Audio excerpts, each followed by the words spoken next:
All right, music fans, welcome. Harmless Dave in 2025. Happy New Year on the Harmless Dave channel. Talking about real music or music related issues and doing it in real time for a few real people here, just like you there and me here. Now, before I talk about the insanity of the Rock and Roll Hall of Fame, and I've been talking about this now for a couple of years, um, part of my job is to kind of document the end of classic rock and share music that I like with folks. And this year, I'm really focusing on music that is God centered.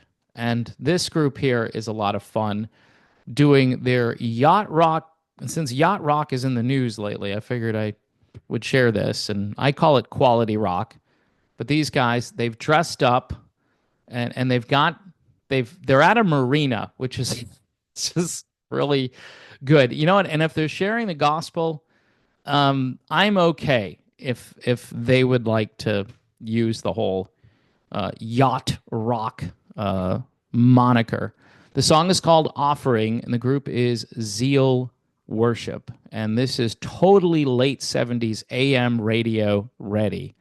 Imagine if you had a church worship team doing the song this way. I think you'd have a more vibrant church. I think people would show up. And I think that's really cool, by the way. So, again, the group, Zeal Worship, like having lots of zeal.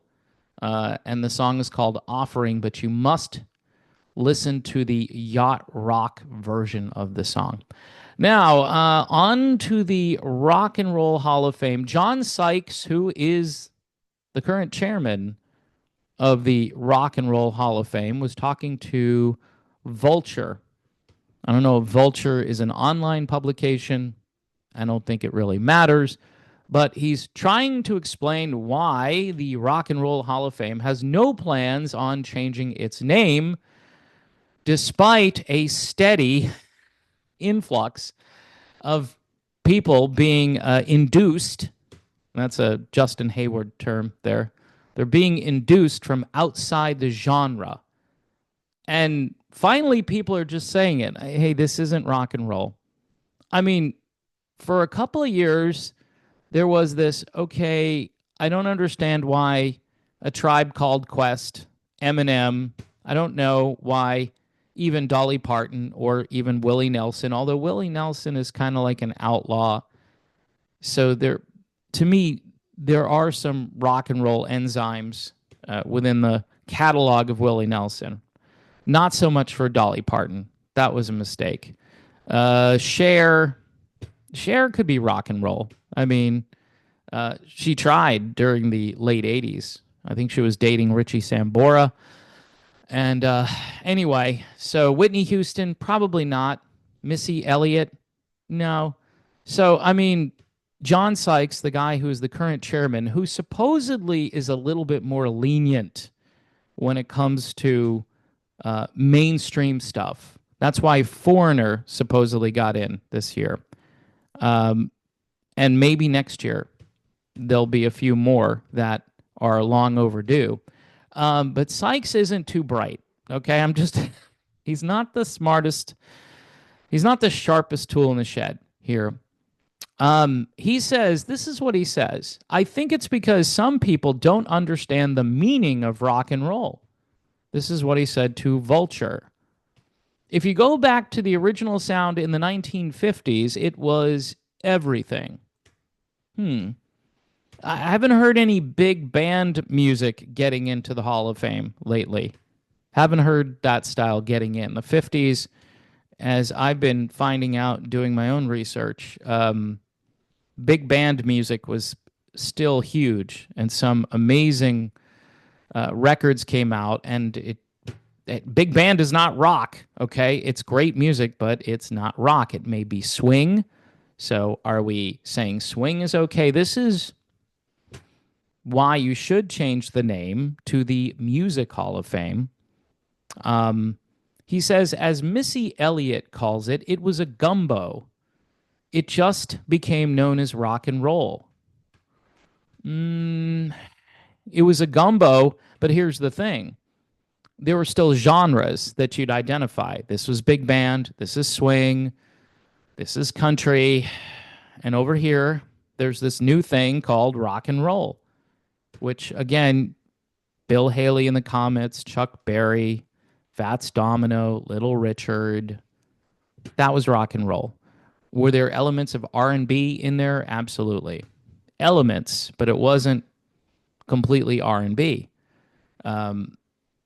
This is where it gets real difficult, but we've come a long way from that gumbo to rap, all right? And just blatant country like Dolly Parton. We've come a long way because now this also dovetails to what Rick Beato was talking about in one of his videos about the end of genres, which I did a video about it as well, because I think all of these styles are kind of merging together. And this is part of kind of wiping out musical identity. Like if you show up at the Rock and Roll Hall of Fame and you say, hey, we love rockabilly music. For instance, the Stray Cats are not in the Rock and Roll Hall of Fame. Do they deserve to be? I think so. Why? Well, they're a rock and roll band. It's pretty simple. They're a good rock and roll band. Their roots, obviously, mostly rockabilly or just old school rock, maybe a little bit of swing in there, especially for Brian Setzer. He loves swing music.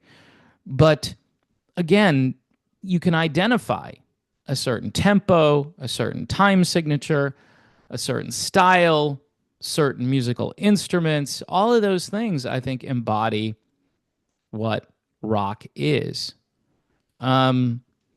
Sykes said the challenge is changing the public perception of what rock and roll is. Wow. So essentially, Sykes is saying if we can brainwash people into understanding what we understand, this is a little bit crazy, right? So his job apparently is to redefine the genre and change public perception. What if I don't want to change? What if I already understand what rock and roll is? I don't need help from John Sykes. He says, rather than throwing the name out, it's doing a better job of communicating to people where rock and roll came from and what it's truly about. Once they hear it that way, they understand. No.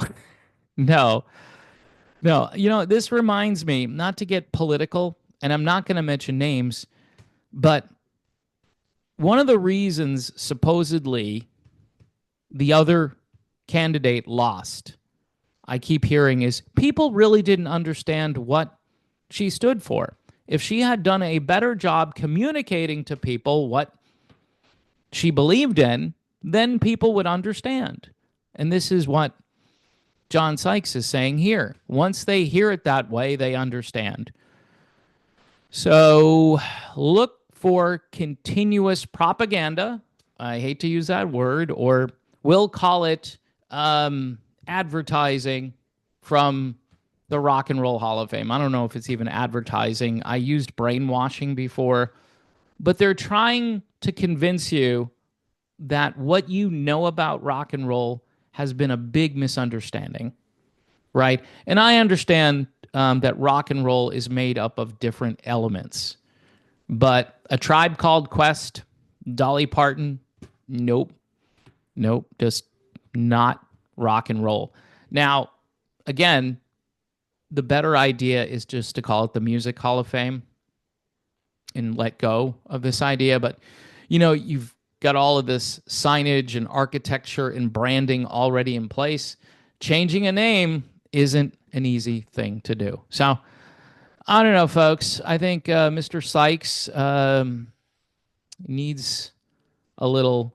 maybe if some well-known rock star would intervene and maybe bring a couple more with them to talk to Mr. Sykes and say, hey, you know what?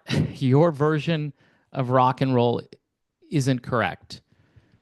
And before I go, I wanted to share one more time this band called Zeal Worship. This is a lot of fun. By the way, you can join Patreon for $1 a month. Also, buy me a coffee if you'd like to do that. I'd appreciate that. We're in a new year. This song is a lot of fun. It's called Offering. It's very Christ-centered, and that's my goal in 2025. I know some people probably won't like that.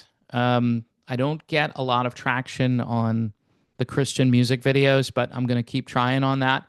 I'll still talk about certain things that I've been talking about all these years, but it's going to be a little bit of this and a little bit of that. I'm just not as enthusiastic about this old music as I used to be. So I apologize for that. I know some people want me to weigh in on all of these issues that I'm just no longer really that concerned about. Yes, I'll still talk about Journey, so don't worry. But there's got to be something relevant to talk about. It can't just be, hey, it's Journey Day, January. I know it's Steve Perry's birthday, right, this month? So I've got to get ready for Steve Perry's birthday. And yeah, I'll probably do a video about Steve's birthday and how he really needs to get out there on the road before it's too late. So there you have it, folks. I hope everyone has a happy, healthy, Christ-centered new year, prosperous new year, family-oriented new year. And I'm thinking things, as Howard Jones would say, can only get better. So let's pray that they do.